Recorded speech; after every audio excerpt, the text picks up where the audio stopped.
Hello everyone, I am Professor Gurpreet and you are watching English Wings.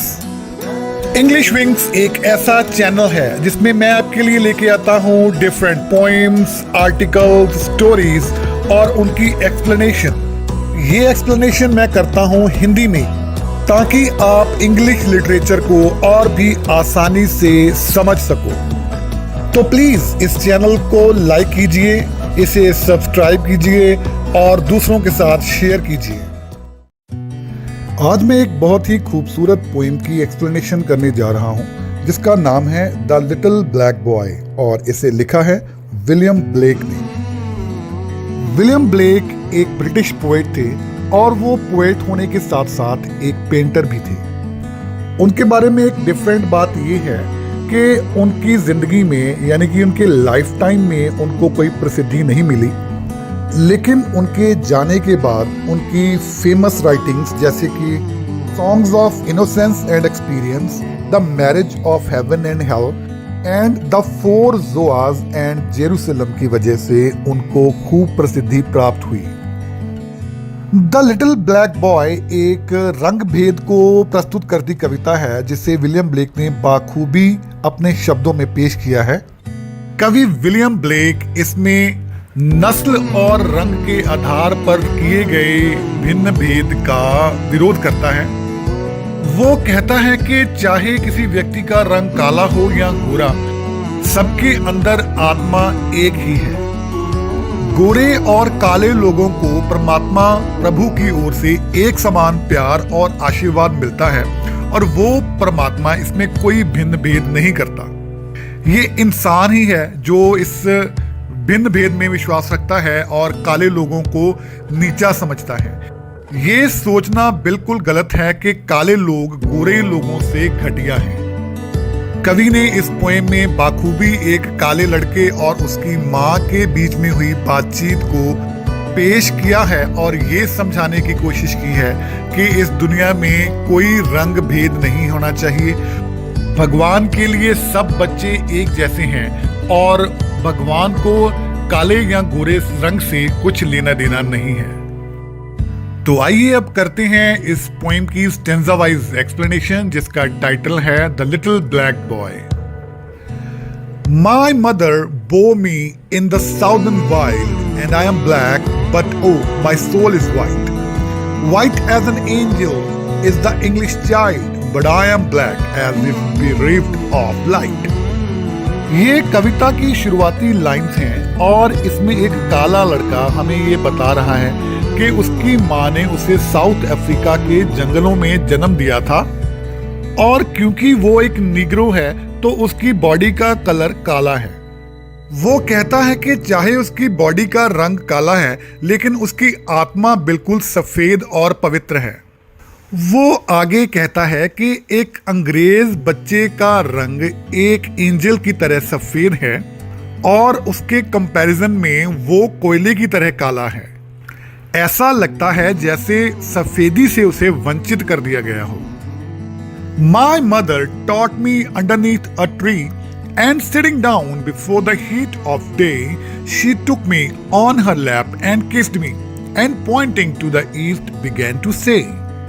वो काला लड़का आगे बताता है कि एक दिन उसकी माँ एक पेड़ के नीचे बैठी थी और उसने उसे एक सबक सिखाया। सूरज उस वक्त पूरी तरह से गर्म नहीं हुआ था और वो अपने बच्चे को गोदी में लेकर उसको चूमती है और पूरब की तरफ, ईस्ट की तरफ इशारा करती हुई कहती है, look on the rising sun, there God does live and gives his light and gives his heat away and flowers and trees and beasts and men receive comfort in morning, joy in the noonday. माँ अपने बच्चे को कहती है कि वो उगते हुए सूरज की ओर देखे। परमात्मा वहां रहता है, वो हमें रोशनी देता है, वो हमें गर्मी भी देता है। सुबह जब सूरज उगता है तो फूल, पेड़, जानवर और इंसान रोशनी और गर्मी प्राप्त करते हैं इस सूरज से। वो अपने बच्चे को बताती है कि गर्मी सुबह के वक्त आराम देती है और दोपहर के वक्त आनंद और खुशी प्रदान करती है। And we are put on earth a little space that we may learn to bear the beams of love and these black bodies and this sunburned face is but a cloud and like a shady grove. अपनी बात को जारी रखते हुए आगे कहती है कि भगवान ने हमें इस धरती पर बहुत कम समय के लिए भेजा है। उसने हमें इस धरती पर इसलिए भेजा है कि हम प्यार की किरणों को अपनी आत्मा में समाना सीख सकें। इन काले शरीरों और गर्मी से झुलसे हुए चेहरों का कोई महत्व नहीं है। हम ये कह सकते हैं कि ये चीजें सिर्फ एक बादल या पेड़ के छायादार झुंड की तरह हैं जो हमसे सूरज की रोशनी को छुपा लेते हैं। For when our souls have learned the heat to bear, the cloud will vanish. We shall hear his voice saying, "Come out from the grove, my love and care, and round my golden tent like lambs rejoice." उस छोटे काले लड़के की माँ आगे बताती है कि जब हमारी आत्माएं अपने अंदर प्यार की गर्मी समाना सीख जाएंगी तो हमारे काले शरीर के बादल अपने आप अलोप हो जाएंगे। यानी कि फिर रंग भेद का कोई महत्व नहीं रहेगा। उस वक्त हम परमात्मा की आवाज सुनने के योग्य हो जाएंगे और परमात्मा की आवाज कहेगी कि अपने रंग भेद के झुंड में से बाहर निकल आओ। उसे सबकी चिंता है और वो सबको प्यार करता है और वो सबको अपने गोल्डन टेंट में बुला रहा है उन मेमनों की तरह खेलने के लिए और खुशी मनाने के लिए बिना किसी भिन्न भेद के। Thus did my mother say and kissed me, and thus I say to little English boy, when I from black and he from white cloud free, and round the tent of God like lambs we joy. छोटा काला लड़का कहता है कि ये पाठ उसकी माँ ने उसको साउथ अफ्रीका के जंगल में एक पेड़ के नीचे पढ़ाया था और उसको चूमा था। अब वो यही पाठ एक छोटे सफेद लड़के को सुना रहा है। वो उस गोरे लड़के को स्पष्ट रूप से समझाता है कि जब वो अपने आप को काले बादल से मुक्त करवा लेगा और वो गोरा लड़का अपने आप को सफेद रंग के बादल से मुक्त करवा लेगा, फिर वो परमात्मा के मेमने बन जाएंगे जो उसके सुनहरी टेंट के आसपास खुशी से उछल कूद रहे हैं, खेल रहे हैं। इसका मतलब ये है कि जब काला और सफेद लड़का दोनों अपने रंग भेद के बारे में भूल जाएंगे तो एक दूसरे को प्यार करने लगेंगे और फिर उनके ऊपर परमात्मा का आशीर्वाद बरसेगा। I will shade him from the heat till he can bear, to lean in joy upon our father's knee, and then I'll stand and stroke his silver hair and be like him, and he will then love me. ये कविता की आखिरी lines हैं और इसमें वो छोटा लड़का बहुत ही आशावादी नजर आ रहा है। वो कहता है कि वो सफेद लड़के की सारे काले लोगों की नफरत से रक्षा करेगा और जब वो ऐसा करेगा तो फिर वो गोरा लड़का उसे प्यार करना शुरू कर देगा। वो उसके पिता से भी अपने पिता की तरह व्यवहार करेगा। वो आगे कहता है कि वो उसके नजदीक खड़ा होकर उसके सुनहरी बालों को छुएगा और फिर वो भी उसके जैसा ही हो जाएगा और जब वो भी उस गोरे बच्चे के जैसा हो जाएगा तो वो उसे प्यार करना शुरू कर देगा। विलियम ब्लेक ने चाहे काले और गोरे रंग भेद को एक बच्चे के पर्सपेक्टिव से पेश किया है, लेकिन उसका मकसद बहुत गहरा है। वो बहुत क्लियरली हमें ये बता गया है कि किस तरह गोरे लोग काले लोगों को पसंद नहीं करते और किस तरह काले लोग गोरे लोगों से मिलना चाहते हैं, उनके साथ नॉर्मल तरीके से रहना चाहते हैं, लेकिन उन्हें ऐसा करने नहीं दिया जाता। अंत में कवि ने ये होप भी दिलाई है कि शायद कोई दिन ऐसा जरूर आएगा कि काले और गोरे लोग बिल्कुल एक समान रहेंगे और कोई भिन्न भेद नहीं रहेगा। आपको इस पोएम की एक्सप्लेनेशन कैसी लगी, प्लीज मुझे कमेंट करके जरूर बताएं। इस चैनल को लाइक और सब्सक्राइब करना बिल्कुल ना भूलें। शुक्रिया। Hello everyone, I am Professor Gurpreet and you are watching English Wings। दोस्तों, इंग्लिश विंग्स एक ऐसा चैनल है जिसमें मैं आपके लिए लेके आता हूँ डिफरेंट पोएम्स, आर्टिकल्स, स्टोरीज और उनकी एक्सप्लेनेशन। तो प्लीज़ इस चैनल को लाइक कीजिए, इसे सब्सक्राइब कीजिए ताकि आप मेरी वीडियोस को कभी मिस ना कर पाएं। आज मैं जिस पोएम को एक्सप्लेन करने जा रहा हूं वो है I will embrace only the sun by Tripuraneni Srinivas. Tripuraneni Srinivas एक तेलुगु पोएट हैं और उन्होंने ओरिजिनली इस पोएम को तेलुगु में ही लिखा था, लेकिन इसे ट्रांसलेट किया है के दामोदर राव ने। ये पोएम उनकी कलेक्शन ऑफ पोएम्स में से एक है और उस कलेक्शन का नाम है रहस्योद्यमम। श्रीनिवास की कविता अपनी मौलिकता, क्रांतिकारी सोच और डिफरेंट स्टाइल के लिए जानी जाती है और वो लकीर से हटकर कुछ नई बात करने की कोशिश कर रहे हैं इस कविता में। I have always doubted the distinct shade of a face on another face. I always look down upon the mirror that makes man a mere reflection। कवि इन लाइनों में खुले तौर पर इमिटेशन यानी नकल पर अपनी नापसंदगी जाहिर करते हैं।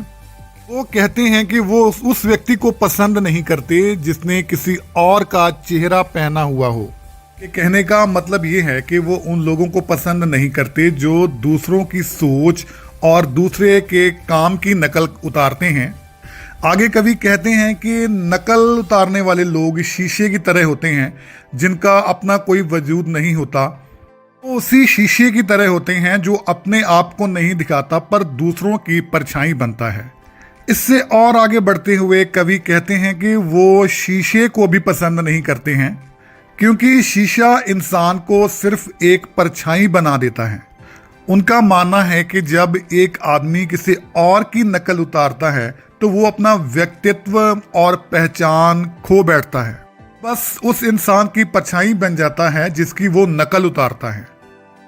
With 20 centuries old sky as witness, filled with tears of people, amidst sobs of 7 oceans that occupy 1/3 of planet Earth, standing in the corner of this period of time, I am recreating myself once again। Lines में कवि sky को एक अलंकार, एक metaphor के तौर पर इस्तेमाल करते हैं जो कि ऊपर से देखने वाली एक शक्ति की ओर इशारा करती है। वो कहते हैं कि ये आसमान धरती के ऊपर हो रही सारी ह्यूमन एक्टिविटीज का गवाह है। कवि अपने फिलोसॉफिकल व्यूज पेश करते हुए कहते हैं कि दुनिया के 7 समंदर इंसानियत की सिसकियों से भरे हुए हैं। वो आगे कहते हैं कि धरती के बाकी हिस्सों पर इंसान बसते हैं जिनके डरों ने आसमान को बादलों से भरा हुआ है। बेशक ये स्थिति नाजुक है लेकिन कवि निराशावादी नहीं है। वो कहते हैं कि वो अपने आप को सुधार के लिए दोबारा पैदा कर रहे हैं। कवि नए तजुर्बे करना चाहते हैं और उन्हें पुराने रिवाजों के साथ चिपके रहना अच्छा नहीं लगता और वो इन रिवाजों के पुराने रूपों के साथ चलने को भी पसंद नहीं करते। I always liked the song that defied total comprehension. Where there is scope for imagination, I made a habit of rebirth again and again. Isn't birth a victory over death? Aren't ideas creators? इन लाइनों में कवि कहता है कि वो उन बातों को पसंद नहीं करता जो आसानी से डिफाइन हो जाएं, परिभाषित हो जाएं। वो यहाँ कहना चाहता है कि मुश्किल बातें या मुश्किल चीजें उसे अट्रैक्ट करती हैं। इंसान ऐसी बातों को कल्पना से ही समझ सकता है। वो आगे कहता है कि वो दोबारा जन्म लेना चाहता है, बार बार पैदा होना चाहता है और अपने अंदर नई शक्तियों की तलाश करना चाहता है। असल में हर नई शक्ति की खोज ही उसके लिए एक नया जन्म है। कवि का ये मानना है कि जन्म हमेशा मौत के ऊपर जीत को दर्शाता है, इसलिए आदमी को अपने आप को दोबारा पैदा करते रहना चाहिए, बजाय इसके कि वो पुराने रिवाजों से बंधा रहे। कवि का ये मानना है कि इंसान को नए और मौलिक विचारों के साथ तजर्बे करते रहना चाहिए, एक्सपेरिमेंट्स करते रहना चाहिए। I never forgot the fact of a poem being repeated by scores. I always resent the affront of men echoing emptily, witnessed by 25 autumn seasons having shed many deaths and reborn yet again. Standing in the corner of this period of history, I am instructing men how to sign. लाइनों में कवि कहता है कि लोग एक ही चीज को बार बार कविताओं में दर्शाते रहते हैं, पेश करते रहते हैं। वो इस दोहराने को, इस रेपिटेशन को पसंद नहीं करता है। वो कहता है कि वो इसलिए निराश है क्योंकि लोग अपनी ओरिजिनलिटी खो चुके हैं। और 25 साल की उम्र में उसने ये चीज बहुत ही ध्यान से देखी है। कभी किसी पर्टिकुलर चीज के साथ बंध जाने से इनकार करता है और वो अपने आप को वर्तमान इतिहास के किसी कोने में खड़ा हुआ देखता है। वो निराशावादी नहीं है, पर वो लोगों को बताता रहता है कि वो अपने आप व्यक्तित्व और मौलिकता को संभाल के रखें।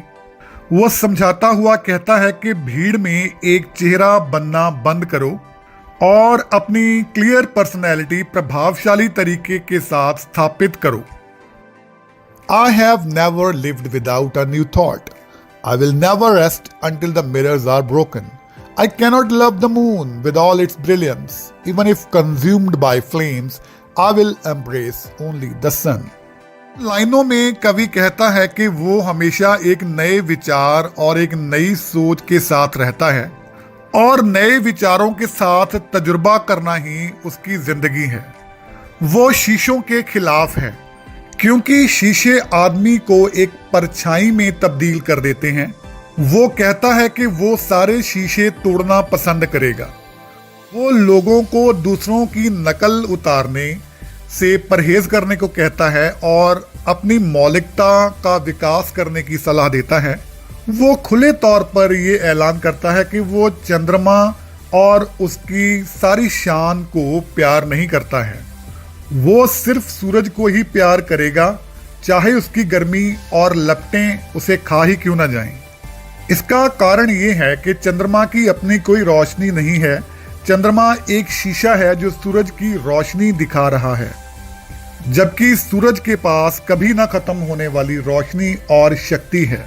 सूरज के पास ओरिजिनलिटी है, जबकि चंद्रमा के पास ये ओरिजिनलिटी, ये मौलिकता नहीं है। चंद्रमा ने सूरज से रोशनी उधार ली है और वो सूरज की रोशनी की नकल उतारता है। अंत में कवि कहता है कि वो हर हालात में नए विचारों को ढूंढना जारी रखेगा। आपको इस पोएम की एक्सप्लेनेशन कैसी लगी? प्लीज़ कमेंट बॉक्स में जाके कमेंट कीजिए और मुझे बताइए, ताकि मैं और भी ज़्यादा से ज़्यादा पोएम्स आपके लिए लेके आता रहूं। थैंक यू, धन्यवाद। और हाँ, चैनल को लाइक और सब्सक्राइब करना बिल्कुल ना भूलें।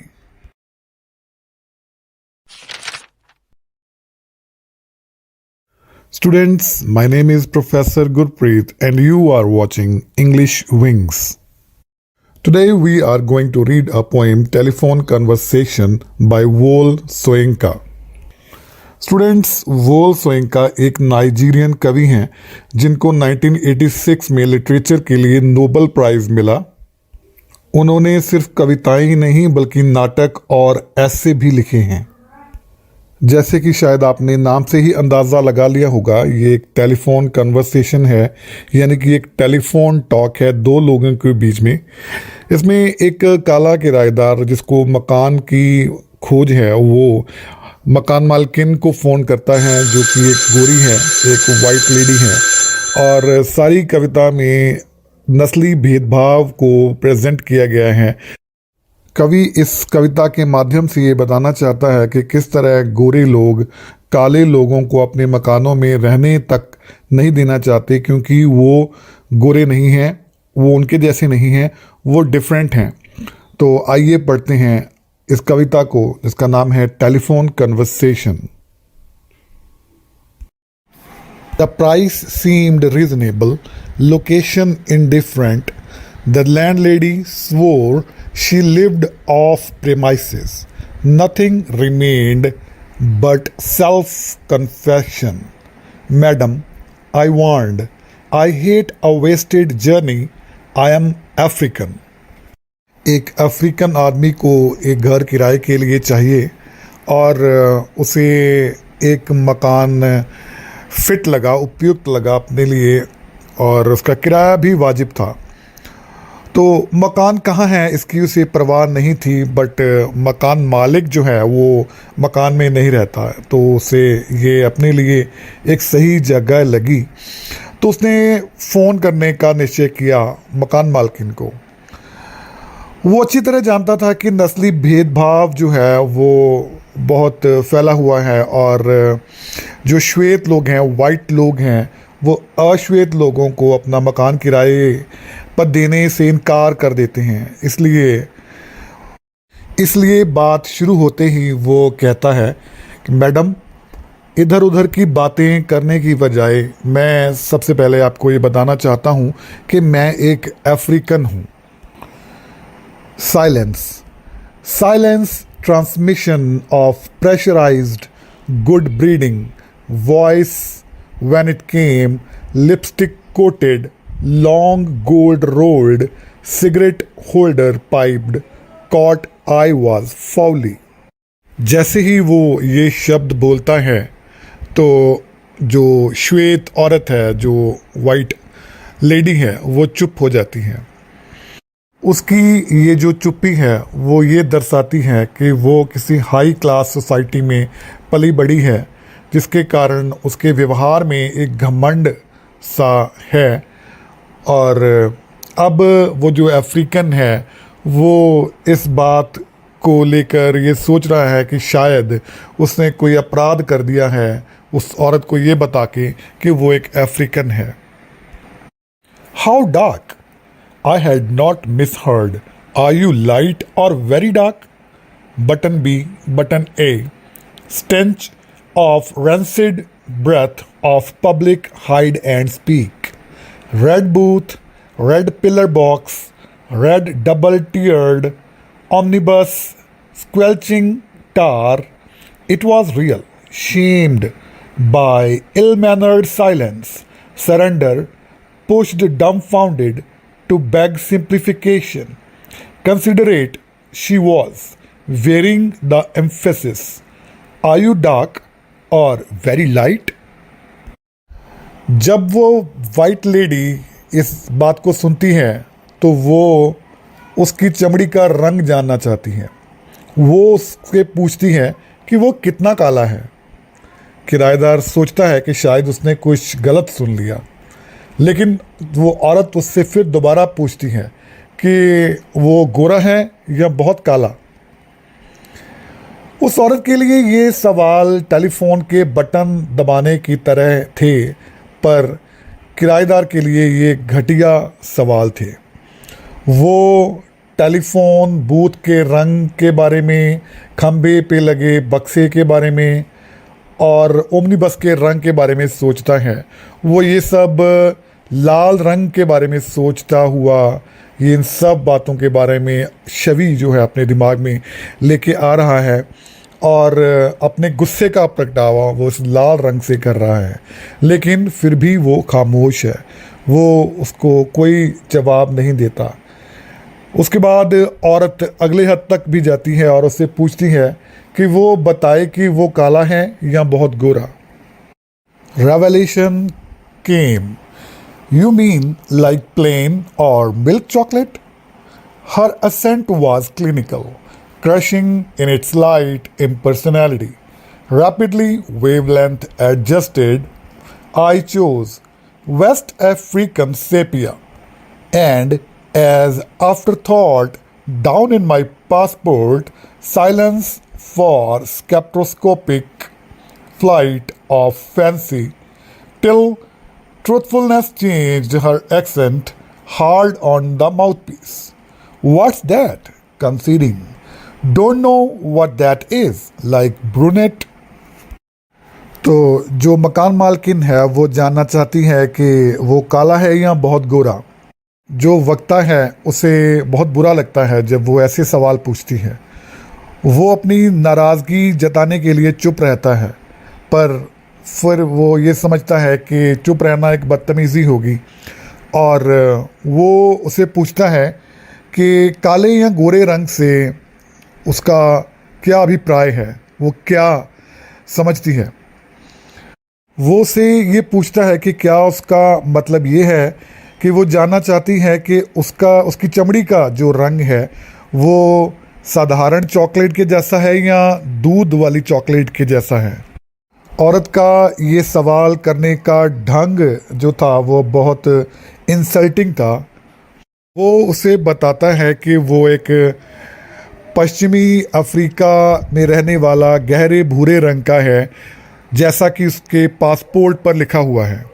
औरत इस बात को समझ नहीं पाती, हालांकि वो अमीर समाज से संबंध रखती है, लेकिन उसे चमड़ी के अलग अलग रंगों के बारे में कुछ नहीं पता। उसे सिर्फ दो रंगों के बारे में पता है, एक है काला और दूसरा है गोरा। इसलिए वो वक्ता से पूछती है कि उसके कहने का क्या मतलब है। तो वक्ता उसे समझाता हुआ बताता है कि उसका रंग एक ब्रूनेट के जैसा है, यानी कि गहरे काले बालों वाली किसी औरत के जैसा है।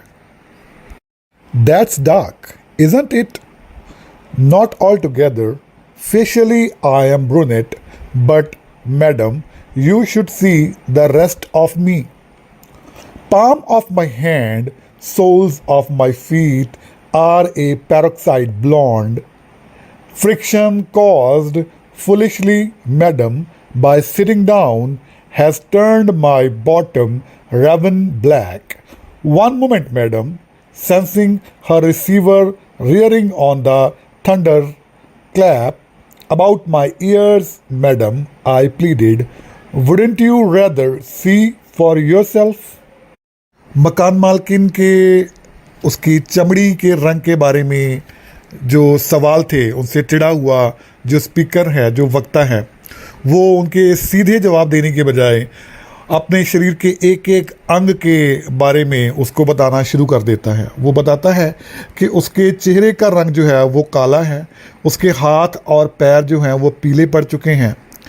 वो बताता है कि बैठे रहने के कारण उसके कूल्हे जो हैं वो कौवे के रंग के जैसे काले हो गए हैं। सो उसके इन जवाबों से औरत चिढ़ जाती है और अब जो स्पीकर है, जो वक्ता है, उसको ये अंदाज़ा हो जाता है कि वो अब रिसीवर नीचे रखने ही वाली है। तो वो उसे रिक्वेस्ट करता है कि वो खुद ही आकर क्यों ना देख ले कि उसके शरीर का रंग क्या है।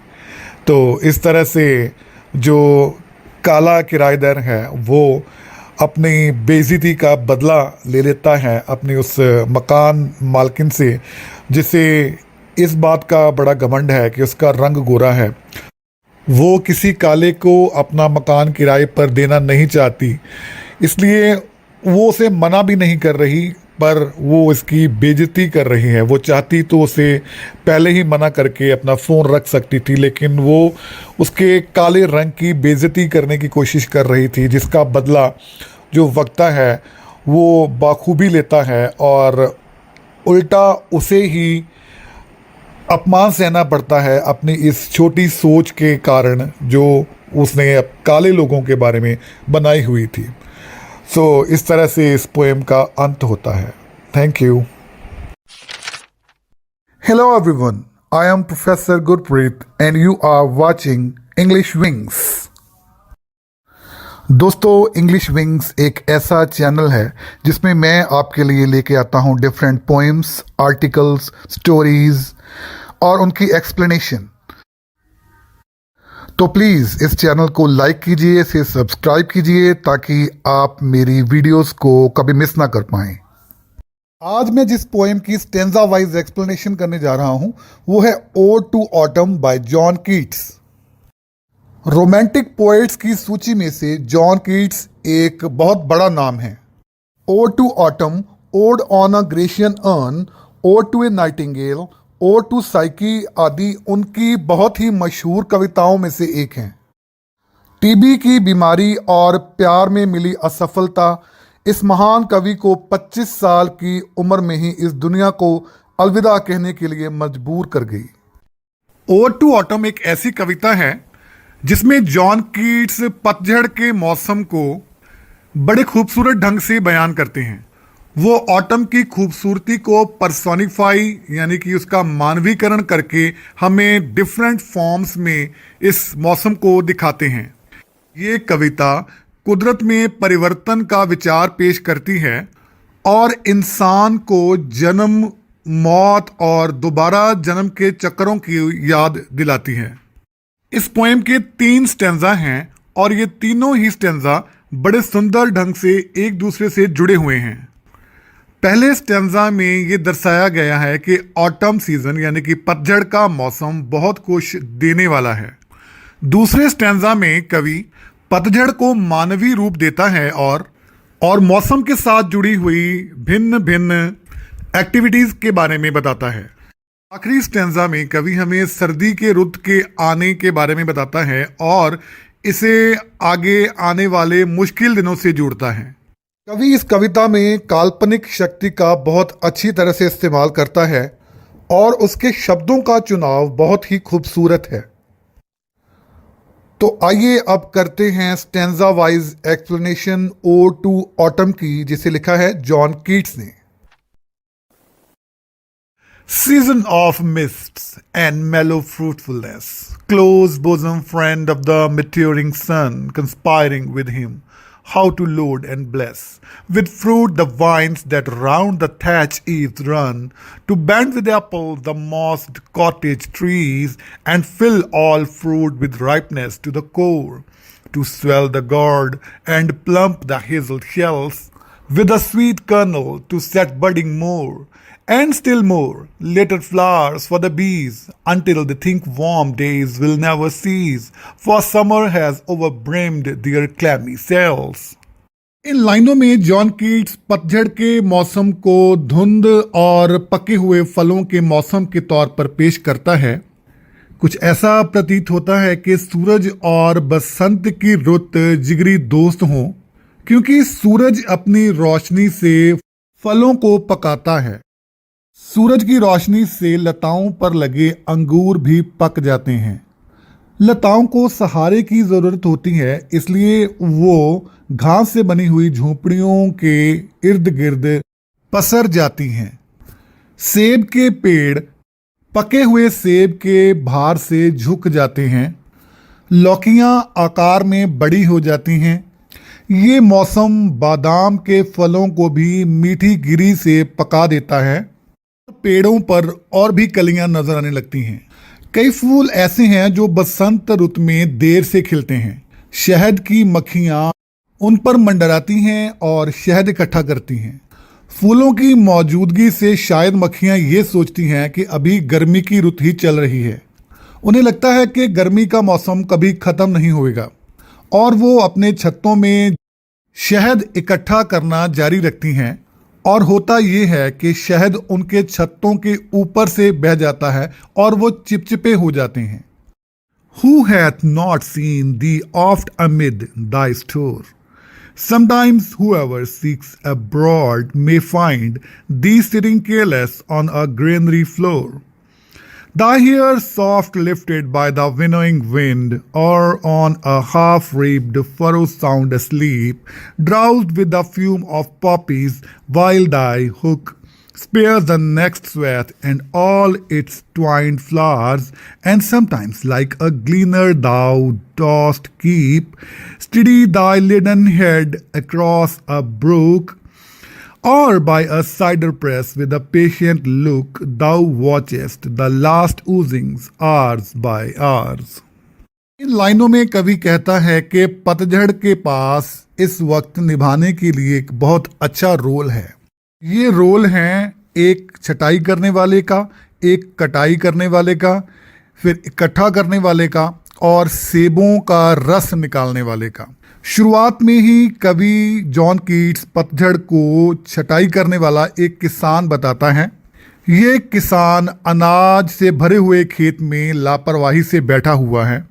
वो अपनी फसल के पास बैठा है और इसके बाल हवा में उड़ रहे हैं। अगली लाइन में कवि इस रुत को कटाई करने वाला कहता है।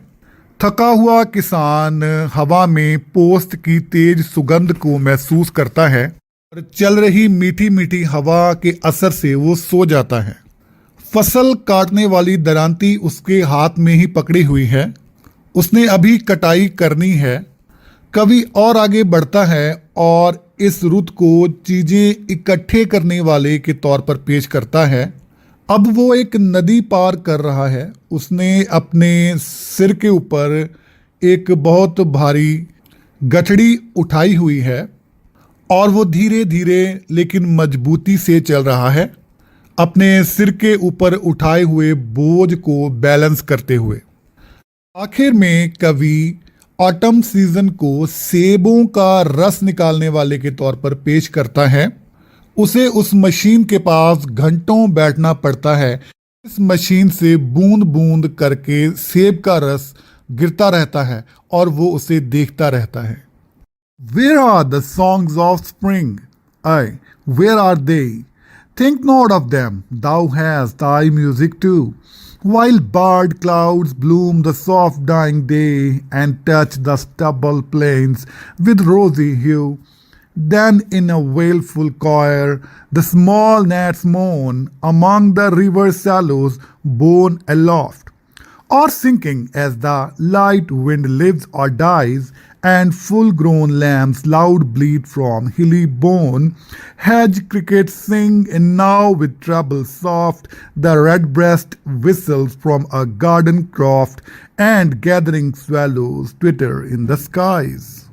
लाइनों में कवि कहता है कि उसे अचानक बसंत रुत के मीठे संगीत और गीतों की याद आ गई है। वो बसंत रुत के मीठे गीतों की मांग करता है जिसकी उसे याद आई है, पर वो इस गीत को, इस संगीत को अंदर ही सुन सकता है, तो उसकी ये तलाश जो है वो ख़त्म हो जाती है और वो संतुष्ट हो जाता है। उसे पतझड़ के मौसम में भी बहुत सारा संगीत और खूबसूरती मिल गई है। डूबते हुए सूरज की रोशनी में वो आसमान में बादलों को देखता है। ताज़े कटे हुए खेतों के ऊपर डूबते हुए सूरज की लाल रोशनी पड़ रही है। कवि जंगली मक्खियों के उदासी भरे गीत भी सुनता है। ये मक्खियाँ नदी के किनारों पर उगी हुई कांटेदार झाड़ियों के ऊपर उड़ रही हैं। इन जंगली मक्खियों की आवाज़ हवा के बढ़ने और घटने के साथ बढ़ती और घटती है। कवि उन मेमनों की आवाज़ भी सुनता है जो अब बड़े हो चुके हैं। कवि दूर किसी पहाड़ी पर किसी भेड़ों के झुंड में, किसी बाड़े में उनको ममियाते हुए सुनता है। इसके अलावा कवि को झाड़ियों में गा रहे कीड़े मकोड़ों की आवाज़ें भी सुनाई देती हैं। बागों में लगे हुए पेड़ों पर चिड़ियों के गाने का मीठा संगीत भी कवि को सुनाई दे रहा है। समुद्री चिड़ियां आसमान में उड़ रही हैं और ऐसा प्रतीत होता है कि शायद वो किसी गर्म इलाके में इकट्ठी होकर प्रवास करने के लिए जा रही हैं। आपको इस पोएम की एक्सप्लेनेशन कैसी लगी? प्लीज़ कमेंट बॉक्स में जाके कमेंट कीजिए और मुझे बताइए, ताकि मैं और भी ज़्यादा से ज़्यादा पोएम्स आपके लिए लेके आता रहूं। थैंक यू, धन्यवाद। और हाँ, चैनल को लाइक और सब्सक्राइब करना बिल्कुल ना भूलें। Hello everyone, I am Professor Gurpreet and you are watching English Wings. दोस्तों, इंग्लिश विंग्स एक ऐसा चैनल है जिसमें मैं आपके लिए लेके आता हूँ डिफरेंट पोएम्स, आर्टिकल्स, स्टोरीज और उनकी एक्सप्लेनेशन। तो प्लीज़ इस चैनल को लाइक कीजिए, इसे सब्सक्राइब कीजिए ताकि आप मेरी वीडियोस को कभी मिस ना कर पाएं। आज मैं जिस पोएम को एक्सप्लेन करने जा रहा हूँ वो है the unknown citizen by W.H. Auden। W.H. Auden 20th century के कुछ प्रोमिनेंट पोएट्स में से एक हैं। वो यूनिवर्सिटी ऑफ ऑक्सफोर्ड में प्रोफेसर ऑफ पोएट्री भी रहे हैं। वो साधारण भाषा में कविताएं लिखते हैं और अपनी कविताओं में आम आदमी का जिक्र करते हैं। वो एक सोशलिस्ट विचारधारा से जुड़े हुए कवि हैं और उनकी कविताओं का विषय सामाजिक होता है। W.H. ऑर्डन एक ऐसे कवि हैं जो इस बात से बिल्कुल सहमत नहीं हैं कि सरकार का आम लोगों के ऊपर कोई कंट्रोल हो, वो उनकी आज़ादी को ख़त्म करे या उनके ऊपर राज करे। उनकी सिंपल लफ्ज़ों में लिखी हुई कविता बहुत प्रभावित करती है। द अननोन सिटीजन में भी कवि ने एक आम आदमी की ज़िंदगी को ही अपना विषय चुना है। ऑर्डन कहते हैं कि आम आदमी वैसे काम नहीं करता जैसे वो करना चाहता है, बल्कि वैसे काम करता है जैसे कोई उससे करवाना चाहता है। वो अपनी पर्सनल आज़ादी को भूलकर सारे रूल्स और रेगुलेशंस को हर कीमत पर पूरा करता है। किसी को उसकी खुशी की परवाह नहीं है और ना ही उसकी कोई निजी पहचान है। द अननोन सिटीजन में कवि आम इंसान की ही बात कर रहा है जिसकी कोई पहचान नहीं है।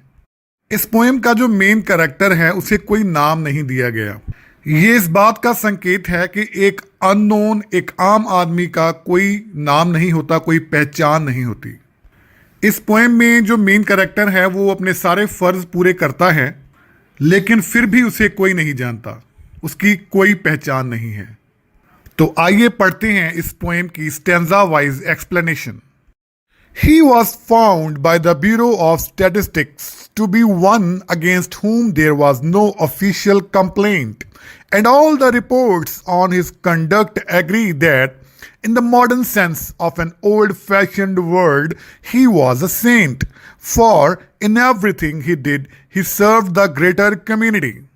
पोएम की स्टार्टिंग लाइन में ही जिस व्यक्ति की बात हो रही है उसका कोई नाम नहीं है।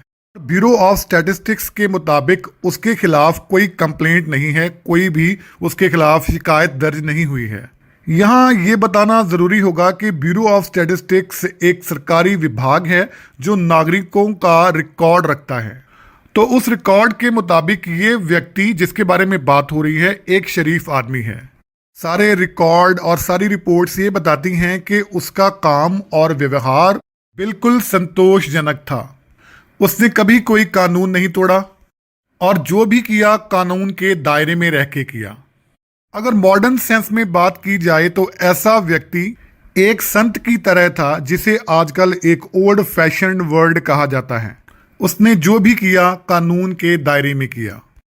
Except for the war, till day he retired, he worked in a factory and never got fired, but satisfied his employers Fudge Motors Inc., yet he wasn't a scab or odd in his views, for his union reports that he paid his dues, and our social psychology workers found that he was popular with his mates and liked a drink. इन लाइनों में कवि कहता है कि जो अज्ञात आदमी है वो फज मोटर इनकॉर्पोरेटेड में काम करता था और उस कंपनी में एक वर्कर के तौर पर उसका रिकॉर्ड बहुत अच्छा था। उसके मालिक उससे संतुष्ट थे और उसे कभी नौकरी से निकाला नहीं गया था। वो रिटायर होने तक वहीं काम करता रहा।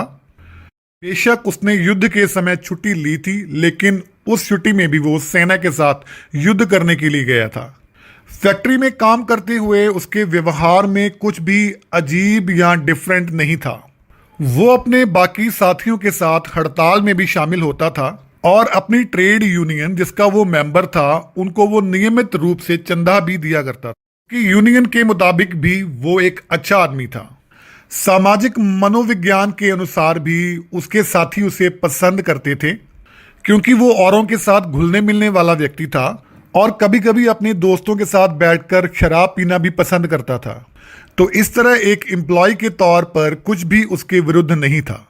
The press are convinced that he bought a paper every day and that his reaction to advertisements were normal in every way. Policies taken out in his name prove that he was fully insured and his health card shows he was once in hospital but left it cured. Press की report के मुताबिक ये जो अज्ञात व्यक्ति है ये हर रोज अखबार खरीदता था, यानी कि हर रोज अखबार पढ़ता था। वो दुनिया में होने वाली नई नई घटनाओं से वाकिफ था। अखबार में आने वाले एडवर्टाइजमेंट्स उस पर नॉर्मल सा प्रभाव ही डाल पाते थे। उसने अपने नाम पर बीमा पॉलिसियां भी ली हुई थी और नियमित रूप से उनकी किस्तें भी भरता था। उसका हेल्थ कार्ड ये बताता है कि वो जिंदगी में सिर्फ एक बारी हॉस्पिटल में भी दाखिल हुआ था और कुछ दिन वहां रहने के बाद वो पूरी तरह ठीक होकर वापस घर चला गया था। तो इससे ये भी साबित होता है कि उसे अपनी सेहत का ख्याल था और वो जल्दी बीमार नहीं पड़ता था और एक नागरिक के तौर पर वो आधुनिक विचारों वाला व्यक्ति था। Both producers' research and high-grade living declare he was fully sensible to advantages of the installment plan and had everything necessary to the modern man: a phonograph, a radio, a car, and a frigidaire. Our researchers into public opinion are content that he held the proper opinions for the time of year. When there was peace, he was for peace. When there was war, he went. Stanza की शुरुआत में कवि दो काल्पनिक संस्थाओं का नाम लेता है। वो कहता है कि प्रोड्यूसर्स रिसर्च और हाई ग्रेड लिविंग ये बताती हैं कि ये अननोन सिटीजन इंस्टॉलमेंट्स पे चीजें खरीदने वाली योजनाओं के बारे में अच्छी तरह जानता था और वो इन योजनाओं का लाभ भी उठाता था और उसने बहुत सारी चीजें किश्तों पर ले भी रखी थी। उसके पास मॉडर्न लाइफ में जो भी कुछ एक इंसान के पास होना चाहिए था वो उसके पास मौजूद था, जैसे कि ग्रामोफोन, रेडियो, कार और फ्रिज। लोगों के विचार जानने वाले रिसर्चर्स या शोधकर्ता इस अज्ञात व्यक्ति के नजरिए और विचारों से पूरी तरह सहमत थे। उसका नजरिया और विचार समय के अनुकूल थे। जब देश में शांति थी तो वो शांति का समर्थक था और जब युद्ध हुआ तो वो फौज में शामिल होकर देश के लिए लड़ा भी। He was married and added 5 children to the population, which our eugenist says was the right number for a parent of his generation. And our teachers report that he never interfered with their education. Was he free? Was he happy? The question is absurd. Had anything been wrong, we should certainly have heard. Poem की इन concluding lines में Orton कहते हैं कि ये अज्ञात आदमी married है, वो शादीशुदा है और उसने राष्ट्र की सेवा के लिए 5 बच्चे भी पैदा किए। वो एक्सपर्ट्स जो सेहतमंद बच्चों के पैदा होने के लिए जिम्मेवार फैक्टर्स का अध्ययन करते हैं, उनका कहना है कि उसने सही गिनती में बच्चे पैदा किए हैं। टीचर्स का ये कहना है कि उसने पढ़ाई के मामले में अपने बच्चों को काफ़ी आज़ादी दे रखी थी और वो कोई इंटरफेयर नहीं करता था उनकी पढ़ाई में। डिफरेंट एजेंसीज और डिपार्टमेंट्स को उस अज्ञात व्यक्ति के रिकॉर्ड्स के बारे में बहुत कुछ पता था, लेकिन क्या किसी को ये पता था कि वो आज़ाद है या नहीं, क्या वो खुश है या नहीं। ऑर्डन इन लाइंस में कहते हैं कि आधुनिक संसार इंसान को मशीन की तरह समझता है और इसे इंसान के भावनात्मक या आत्मिक पक्ष की कोई भी फिक्र नहीं है, कोई भी परवाह नहीं है। आज के इस मटेरियलिस्टिक दौर में आज़ादी और खुशी मूर्खतापूर्ण सवाल समझे जाते हैं और इन्हें कोई भी इंपॉर्टेंस नहीं दी जाती है। आपको इस पोएम की एक्सप्लेनेशन कैसी लगी? प्लीज़ कमेंट बॉक्स में जाके कमेंट कीजिए और मुझे बताइए ताकि मैं और भी ज़्यादा से ज़्यादा पोएम्स आपके लिए लेके आता रहूं। थैंक यू, धन्यवाद। और हाँ, चैनल को लाइक और सब्सक्राइब करना बिल्कुल ना भूलें। Hello everyone, I am professor Gurpreet and you are watching English Wings. दोस्तों, इंग्लिश विंग्स एक ऐसा चैनल है जिसमें मैं आपके लिए लेके आता हूँ डिफरेंट पोएम्स, आर्टिकल्स, स्टोरीज और उनकी एक्सप्लेनेशन। तो प्लीज़ इस चैनल को लाइक कीजिए, इसे सब्सक्राइब कीजिए ताकि आप मेरी वीडियोस को कभी मिस ना कर पाएं। आज मैं जिस पोएम को एक्सप्लेन करने जा रहा हूँ वो है goodbye party for miss Pushpa T S by Nissim Ezekiel. S M Ezekiel Bharat के उन मशहूर कवियों में से एक हैं जो इंग्लिश में कविताएं लिखते हैं। उनकी पोइट्री का थीम जो होता है वो भारत के भिन्न भिन्न वर्गों के दृश्य पेश करना और अर्बन लाइफ जैसे मुद्दों पर वो कविताएं लिखते हैं। उनकी कविताओं में हमें व्यंग और मजाक जैसे एलिमेंट्स पढ़ने को मिलते हैं और उनकी कविताएं सीधी और स्पष्ट भाषा में होती हैं। उनको अपने लेखन के लिए पद्मश्री और साहित्य अकादमी अवार्ड जैसे सम्मान भी मिल चुके हैं।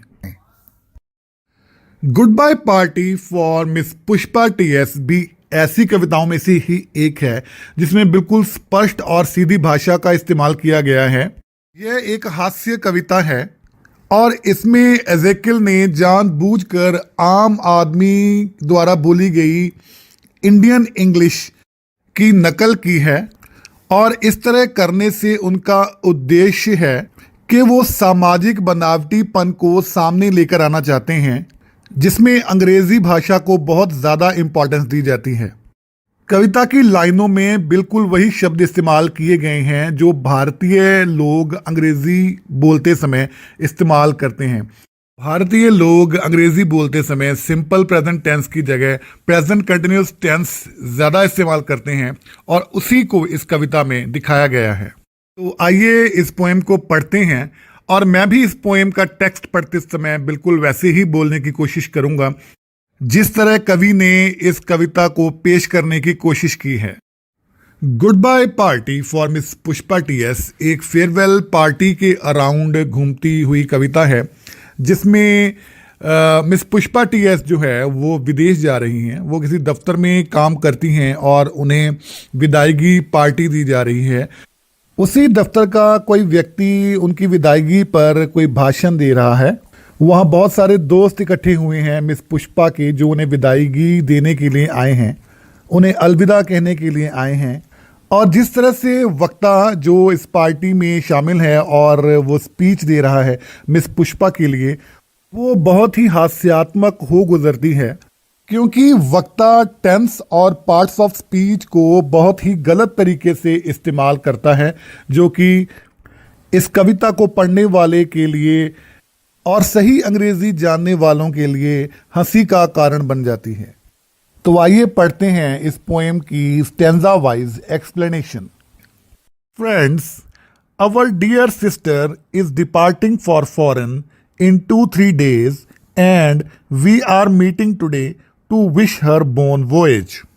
इन शुरुआती लाइंस में वक्ता मिस पुष्पा टीएस के बारे में बोलना शुरू करता है। वो कहता है कि हमारी प्यारी बहन मिस पुष्पा टीएस 2-3 दिन में विदेश जाने वाली हैं और हम सब उन्हें अलविदा कहने के लिए इकट्ठे हुए हैं।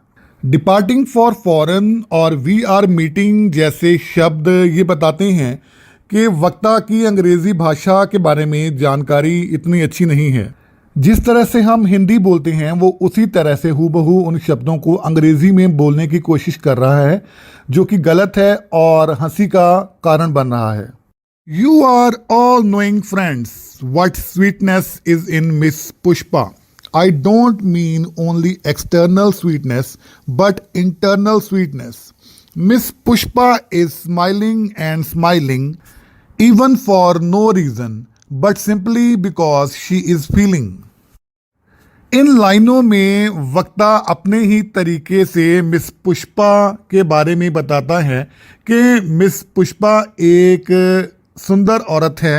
वो कहता है कि वो सिर्फ शरीर से ही नहीं बल्कि मन से भी सुंदर है। वो बताता है कि वो हमेशा मुस्कुराती रहती है, यहाँ तक कि वो बिना कारण के भी मुस्कुराती रहती है। इन लाइनों में वो सिंपल प्रेजेंट टेंस की बजाय प्रेजेंट कंटिन्यूअस टेंस का इस्तेमाल कर रहा है जो कि ग्रामेटिकली गलत है। वो सिर्फ दिखावा करना चाहता है कि वो इंग्लिश में बहुत एक्सपर्ट है, लेकिन असल में उसकी अंग्रेजी और ग्रामर दोनों का ही बुरा हाल है।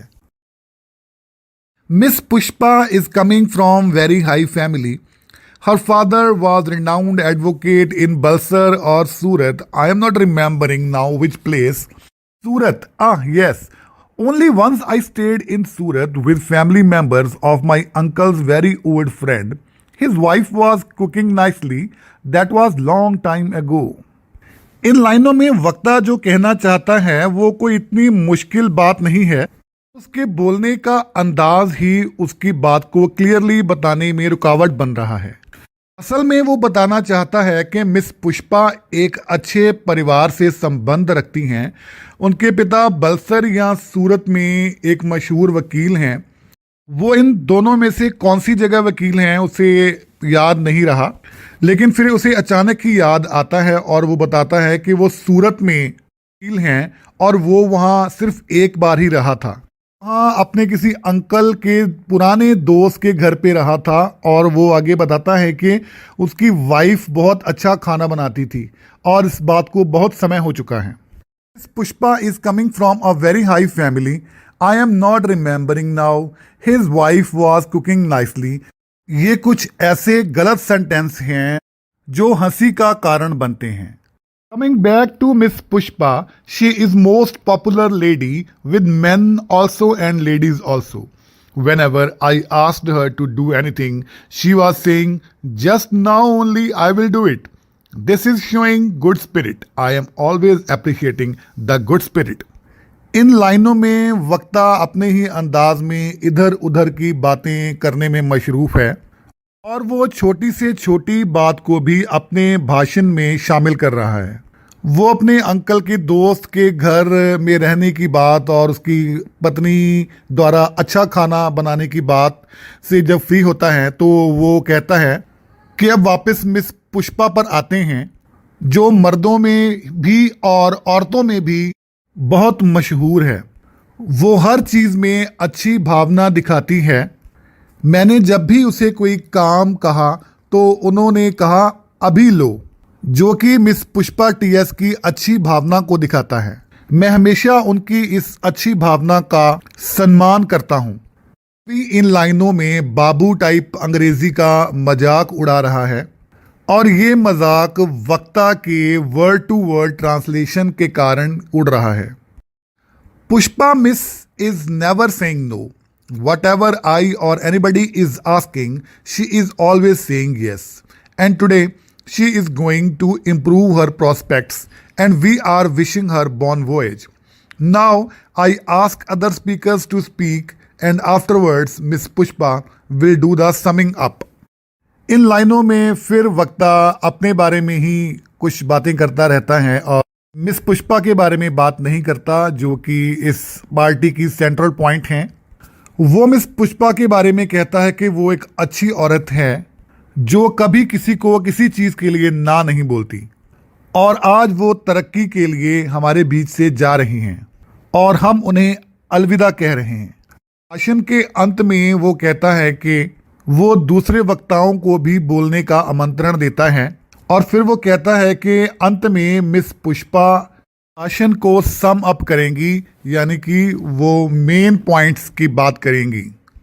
इस तरह भाषण का अंत होता है और गलत अंग्रेजी बोलने वाला वक्ता हंसी का पात्र बनता है। आपको इस पोएम की एक्सप्लेनेशन कैसी लगी? प्लीज़ कमेंट बॉक्स में जाके कमेंट कीजिए और मुझे बताइए ताकि मैं और भी ज़्यादा से ज़्यादा पोएम्स आपके लिए लेके आता रहूं। थैंक यू, धन्यवाद। और हाँ, चैनल को लाइक और सब्सक्राइब करना बिल्कुल ना भूलें।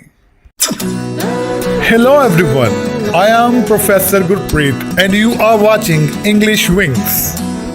इंग्लिश विंग्स एक ऐसा चैनल है जिसमें मैं आपके लिए लेके आता हूँ डिफरेंट पोएम्स, आर्टिकल्स, स्टोरीज और उनकी एक्सप्लेनेशन। ये एक्सप्लेनेशन मैं करता हूँ हिंदी में ताकि आप इंग्लिश लिटरेचर को और भी आसानी से समझ सको। तो प्लीज़ इस चैनल को लाइक कीजिए, इसे सब्सक्राइब कीजिए और दूसरों के साथ शेयर कीजिए। आज मैं जिस पोएम को एक्सप्लेन करने जा रहा हूं वो है money madness by D.H. Lawrence.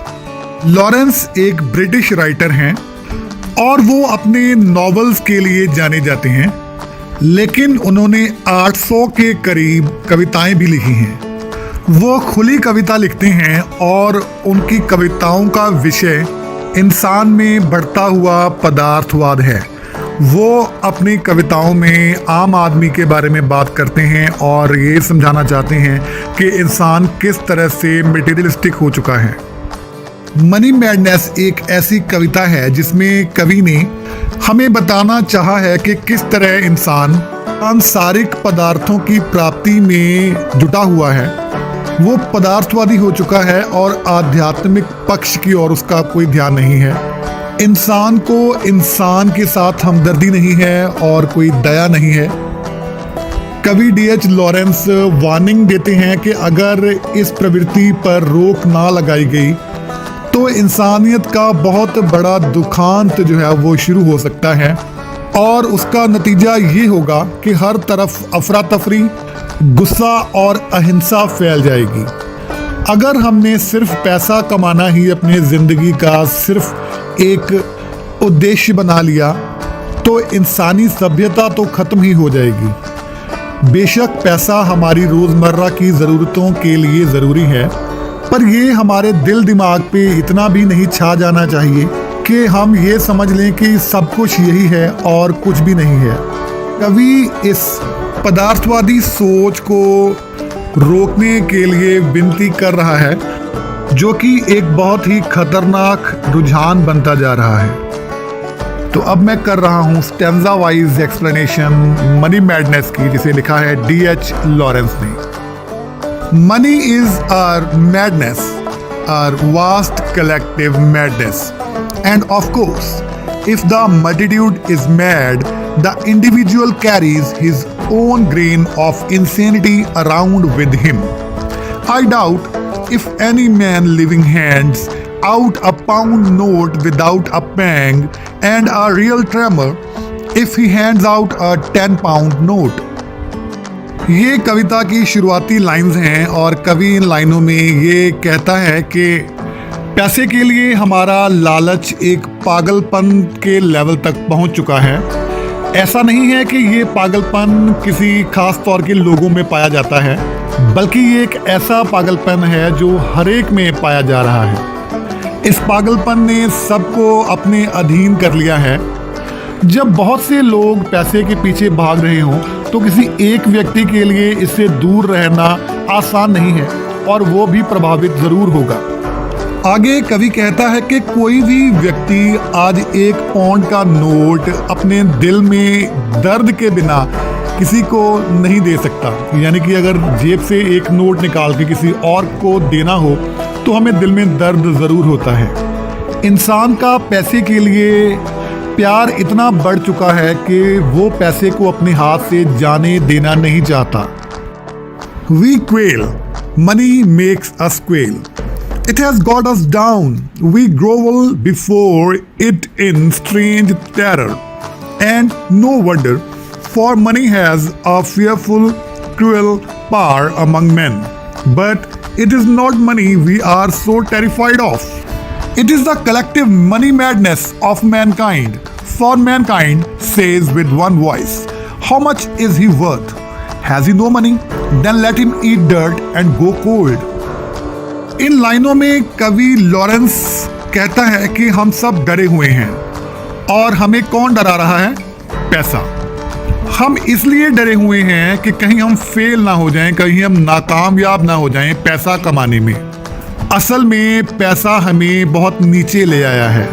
हम पैसे के डर और दबाव के सामने रेंगते हैं, गिड़गिड़ाते हैं। और ये बात हमें अजीब भी नहीं लगती कि हमारे ऊपर पैसे की इतनी मजबूत पकड़ है।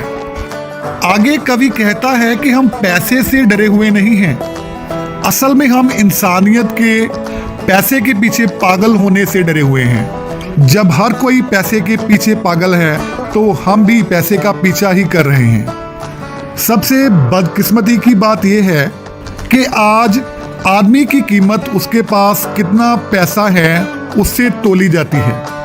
अगर किसी के पास पैसा नहीं है तो लोग मुंह घुमाकर चले जाते हैं। किसी गरीब को तो भूखा मरता हुआ छोड़कर भी हम चले जाते हैं। And if I have no money they will give me a little bread so I do not die, but they will make me eat dirt with it. I shall have to eat dirt. I shall have to eat dirt if I have no money. It is that I am frightened of, and that fear can become a delirium. It is fear of my money-mad fellow men. इन लाइनों में कवि कहता है कि अगर किसी गरीब आदमी के पास कोई पैसा नहीं है तो कुछ लोग ऐसे भी होंगे जो उसे सिर्फ उतना ही पैसा देंगे जिससे वो जिंदा रह सके, वो मर ना जाए। असल में वो उसे गंद खाने के लिए मजबूर करते हैं। यहाँ गंद का मतलब है बेइज्जती, जो उस गरीब आदमी को सहनी पड़ती है, स्वीकार करनी पड़ती है, क्योंकि अमीर आदमी मजबूर करता है उसे अपनी बेइज्जती महसूस करने पर।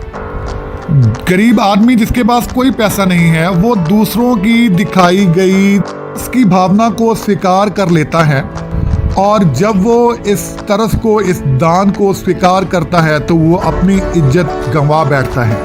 ये कहता है कि थोड़ी सी सहायता कभी भी रिस्पेक्ट की वजह से नहीं होती, ये दया भावना की वजह से होती है। कवि कहता है कि जब आदमी अपने आसपास इस पागलपन को देखता है तो वो भी इस पागलपन को करने के लिए मजबूर हो जाता है। We must have some money to save us from eating dirt, and this is all wrong. Bread should be free, shelter should be free, fire should be free to all and anybody, all over the world. इन लाइनों में कवि हमें आधुनिक संसार में पैसे की कीमत के बारे में बता रहा है। वो कहता है कि हर आदमी के पास अपनी बेइज्जती बचाने के लिए पैसा होना चाहिए, क्योंकि खाने के लिए खाना पैसे के बिना नहीं कमाया जा सकता। कुछ लोग ऐसे हैं जो गरीबों को रोटी देते हैं पर वो उन्हें भिखारियों की तरह देखते हैं, उनकी कोई इज्जत नहीं करते।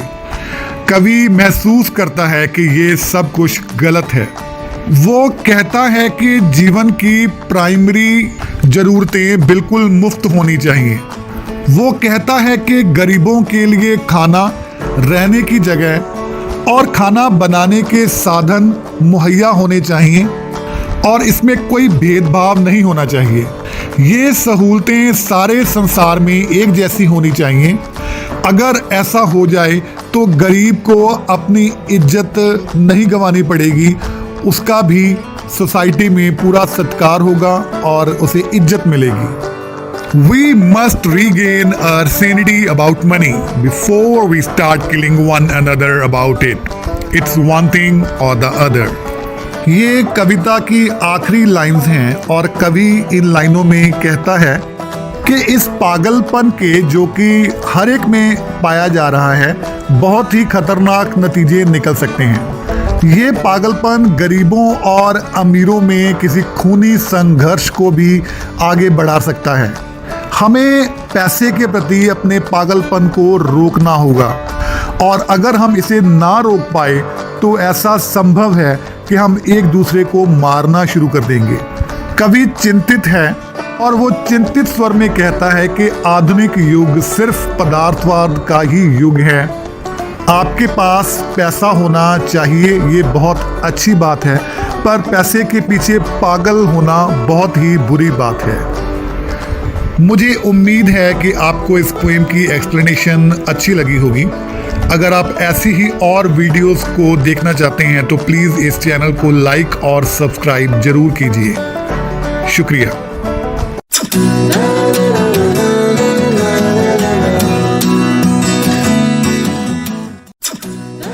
Hello everyone, I am Professor Gurpreet and you are watching English Wings.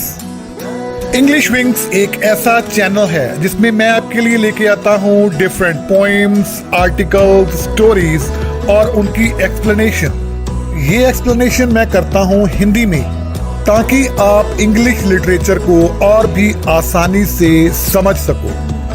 तो प्लीज इस चैनल को लाइक कीजिए, इसे सब्सक्राइब कीजिए और दूसरों के साथ शेयर कीजिए। आज मैं एक ऐसे को एक्सप्लेन करने जा रहा हूं जिसका टाइटल है ऑन शेकिंग हैंड्स, और इसे लिखा है A.G. गार्डिनर ने।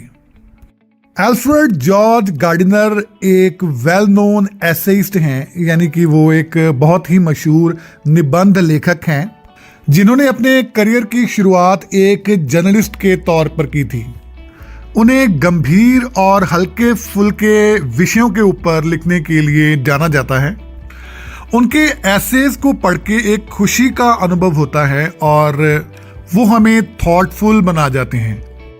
On shaking hands AG Gardiner का एक ऐसा ऐसे है जिसमें वो हाथ मिलाने की प्रथा के बारे में बात कर रहे हैं। पश्चिमी देशों में एक दूसरे को मिलते समय लोग हाथ मिलाते हैं और राइटर इस हाथ मिलाने की प्रथा को और तरीकों से मिलाकर देख रहा है और पूरे वर्ल्ड में ग्रीट करने के तरीकों के मेरिट्स और डीमेरिट्स यानी कि लाभ और हानियों के बारे में इस ऐसे में बात की गई है। राइटर का मकसद है पूरे वर्ल्ड में एक दूसरे को ग्रीट करने के तरीकों की तुलना करना और इस निष्कर्ष पर उतरना कि कौन सा तरीका सबसे सेफ और हेल्दी है। तो आइए अब पढ़ते हैं इस ऐसे की समरी हिंदी में। शुरुआत में ही राइटर कहता है कि हाथ मिलाने की जो परंपरा है वो बड़ी सिंपल सी नजर आती है, लेकिन बहुत सी अखबारों ने इस प्रथा की आलोचना की है और ये कहा है कि साफ सफाई के आधार पर ये प्रथा अच्छी नहीं है। दूसरे से मिलते और बिछड़ते समय अपनी भावनाओं को व्यक्त करने के लिए कोई और सेहतमंद अल्टरनेटिव होना चाहिए। राइटर के मुताबिक अंग्रेज लोगों के लिए हाथ मिलाना एक नेचुरल सी आदत है और कुछ सख्त कानून और सजाएं ही शायद लोगों को एक दूसरे से हाथ मिलाने से रोक सकते हैं। इसमें कोई शक नहीं कि संसार में ऐसे बहुत से लोग हैं जो सारी जिंदगी किसी के साथ हाथ नहीं मिलाते हैं। जैसे कि जापान में लोग झुककर और भारत में सलाम करके या नमस्ते करके, चीन के लोग हाथ को एक डिफरेंट वे में घुमाकर और अरब के लोग अपने दोस्त से बिछड़ते समय उसकी छाती को छूते हैं। सो इस तरह बहुत से तरीके हैं पूरे वर्ल्ड में एक दूसरे को मिलने और बिछड़ते समय ग्रीट करने के।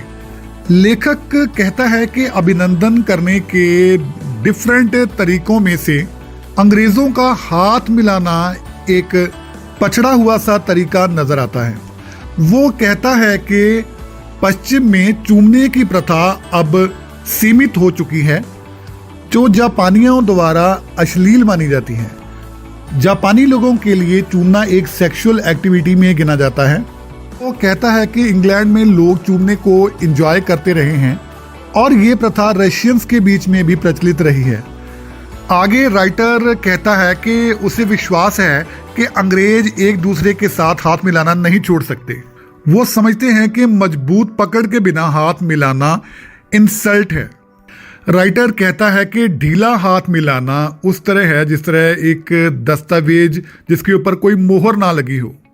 आगे राइटर कहता है कि हाथ मिलाने की रस्मों की कई हानियां भी हैं। हाथ मिलाने से हमें दूसरे व्यक्ति की सेहत का पता चलता है। हमें गरम, चिपचिपे, ढीले, कमजोर, अकड़े हुए और शक्तिशाली हाथ नहीं अच्छे लगते हैं। हम ऐसे हाथ नहीं मिलाना चाहते। राइटर आगे एक मशहूर नॉवलिस्ट चार्ल्स डिकन का मेंशन कर रहा है और कहता है कि उसने अपने एक नॉवल की कैरेक्टर यूराया हीप के हाथ का स्पर्श उसे रेंगने वाली चीजों की याद दिलाता था। हाथ मिलाना नैतिक और शारीरिक सेहत का सूचक भी है। जॉन कीट्स के साथ हाथ मिलाने के बाद एस.टी. कॉलरिज ने ये टिप्पणी की थी कि उसके हाथ में मौत है। राइटर कहता है कि महज हाथ मिलाने से ही हमें अंदाजा हो जाता है कि हम जिस व्यक्ति से मिल रहे हैं वो कैसा है।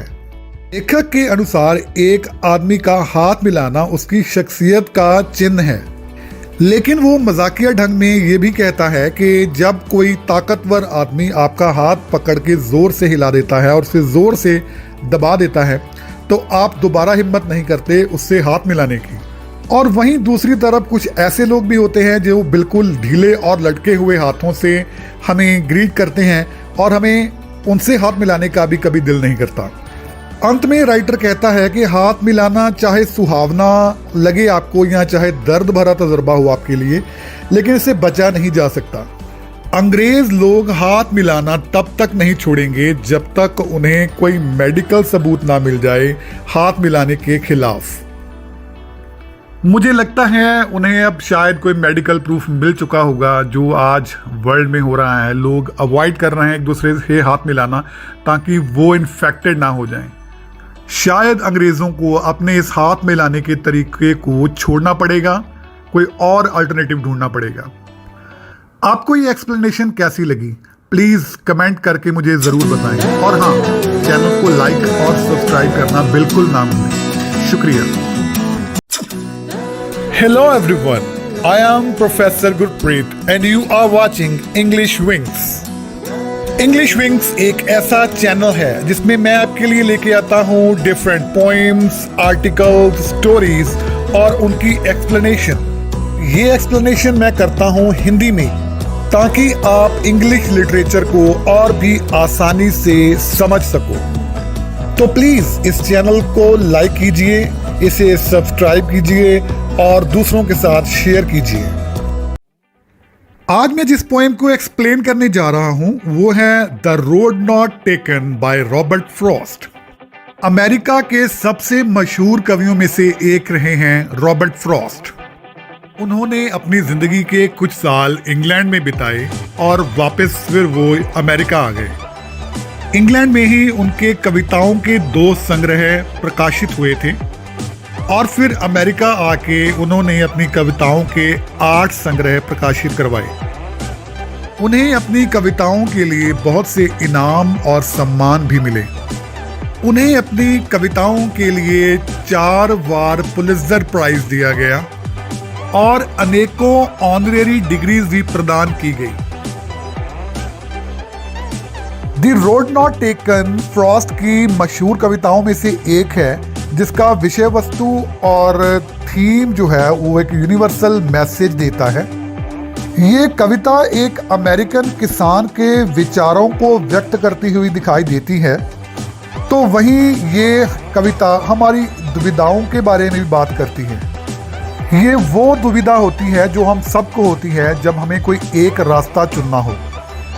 फ्रॉस्ट के मुताबिक उसने ये कविता अपने दोस्त एडवर्ड थॉमस के लिए लिखी थी जो कोई फैसला नहीं ले पा रहा था। ये कविता इस विचार पर जोर देती है कि कई बारी हमें बहुत से विकल्प मिलते हैं लेकिन हम फैसला नहीं कर पाते कि हम किस विकल्प के साथ चलें और किसको छोड़ दें। ये फैसला कर पाना मुश्किल होता है कि ये मेरे लिए अच्छा होगा या बुरा होगा, लेकिन अंत में फैसला तो लेना ही पड़ता है और ये फैसला ही निश्चित करता है कि हमें अंत में क्या मिलने वाला है, खुशी या अफसोस कि हमने इस विकल्प को चुना। तो आइए अब करते हैं इस पोएम की स्टेंजा वाइज एक्सप्लेनेशन।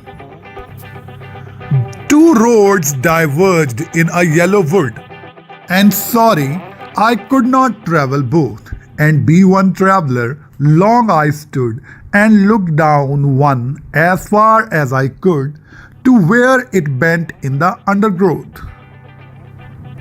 इन लाइनों में कवि अपनी जिंदगी में एक फैसला लेने की महानता के बारे में बताता है। वो कहता है कि एक बार की गई सिलेक्शन दोबारा बदली नहीं जा सकती और वो इस चीज़ को समझाने के लिए बड़े सिंपल तरीके से हमें एग्जाम्पल देके बता रहा है। वो कहता है कि वो एक बार जंगल में से गुजर रहा था और चलते चलते वो सड़क के एक ऐसे किनारे पर आ पहुंचा जहां से 2 अलग अलग दिशाएं इधर उधर बंट रही थी। ये पॉसिबल नहीं था कि व्यक्ति दोनों रास्तों पर एक ही समय चल सके, तो ऑब्वियसली एक ही रास्ता चूज करना था। वो कुछ समय दुविधा में वहीं खड़ा रहा और वो एक सड़क को जितनी दूर तक देख सकता था उसे देखता रहा। उसकी नजर सिर्फ वहीं तक जा सकती थी जहां से वो सड़क झाड़ियों के पीछे मुड़ जाती थी। ऑप्शंस इतनी नहीं थी तो एक सड़क को तो चुनना ही था। Then took the other as just as fair and having perhaps the better claim because it was grassy and wanted wear, though as for that the passing there had warned them really about the same. इन लाइनों में कवि कहता है कि देखने परखने के बाद उसने दूसरी सड़क को चुनने का फैसला कर लिया ये सड़क भी पहली सड़क जितनी ही सुंदर नजर आ रही है, जिस पर घास उगा हुआ है। घास का उगना इस चीज को दर्शाता है कि इस सड़क का ज्यादा उपयोग नहीं किया गया है, इसलिए कवि ने सोचा कि इस सड़क पर यात्रा करना एक ज्यादा बेहतर अनुभव होगा। असल में दोनों सड़कें ही एक जैसी नजर आ रही थी। कवि उनको जहां खड़ा होकर देख रहा था। चाहे उस वक्त फैसला लेना मुश्किल था, लेकिन फैसला लेना ही था, तो इसलिए उसने वो सड़क चुनी जो उसे। And both that morning equally lay in leaves, no step had trodden black. Oh, I kept the first for another day, yet knowing how way leads on to way, I doubted if I should ever come back. इन लाइनों में कवि कहता है कि उस दिन वो दोनों सड़कें एक जैसी ही नजर आ रही थीं, जिनके ऊपर बहुत से पत्ते गिरे हुए थे। उन्हें देखकर ऐसा लगता था जैसे उनके ऊपर पहले कोई ना चला हो। कवि को उन दोनों सड़कों में से एक ही को चुनना था और उसने दूसरी सड़क को चुनने का फैसला लिया। ये कुछ ऐसा था जैसे उसने पहली सड़क को किसी और दिन के लिए चलने के लिए रख लिया हो। कवि को बड़े अच्छी तरह ये मालूम था कि वापस आने की संभावना बहुत ही कम है। वो इसलिए क्योंकि इस सड़क का रास्ता अलग था और उस सड़क का रास्ता अलग। I shall be telling this with a sigh. Somewhere ages and ages hence, two roads diverged in a wood, and I took the one less traveled by, and that has made all the difference. कवि ने एक रास्ते को चुन लिया है और उस रास्ते पर चलने का फैसला लेने के बाद जिंदगी के रुख का फैसला भी हो गया है। कवि कहता है कि लंबे समय के बाद वो किसी और जगह पर होगा और जब वो पीछे मुड़ के देखेगा तो इस सड़क को चुनने की कहानी को याद करेगा। उसकी जिंदगी आज जो भी है इसी रास्ते पर चल के बनी है। वो कहना चाहता है कि बीती हुई जिंदगी को दोबारा नहीं जिया जा सकता और एक बार किया हुआ चुनाव वापस नहीं हो सकता। हमने जो चुन लिया उसी के साथ हमें अपनी जिंदगी गुजारनी होगी। कवि इस कविता में कम चले हुए रास्ते को चुनता है, जो एक हिम्मत का काम है, क्योंकि उस रास्ते को परखा नहीं गया है और उस नए रास्ते पे चलने वाले को जिंदगी के बहुत सारे भेद भी मालूम होंगे। तो आपको इस कविता की एक्सप्लेनेशन कैसी लगी, प्लीज मुझे कमेंट करके जरूर बताएं। शुक्रिया।